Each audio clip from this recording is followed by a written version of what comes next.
নেতাজি সুভাষচন্দ্র বসু তৈরি করেছিলেন planning commission. আমাদের কি দুর্ভাগ্য, দেশের কি দুর্ভাগ্য যে মানুষটা দেশের জন্য লড়াই করতে গিয়ে, দেশকে দিশা দেখাতে গিয়ে কোথায় যে হারিয়ে গেলেন আজ পর্যন্ত আমরা জানতে পারলাম না। তার জন্মদিনটা জানলেও মৃত্যুদিনটা আমরা জানি না।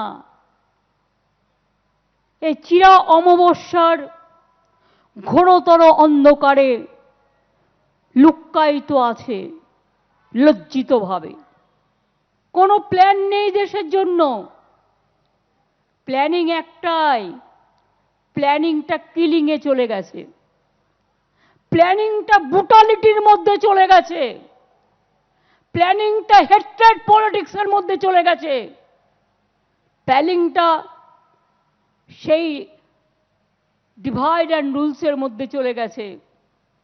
তৈরি হয়েছে নীতি আয়োগ, যার না আছে নীতি, যার না আছে আয়োগ। একেবারে মোমের পুতুল, মোমের মতো ঘাড় নাড়ে, বছরে কখনো কখনো মিটিং করে, মন কা বাত শোনায়, দিল কা বাত শোনায়, মানুষের কথা শোনায় না। কোনো ক্ষমতা নেই, ক্ষমতাহীন একটা মোমের পুতুলের মতো বসে আছে।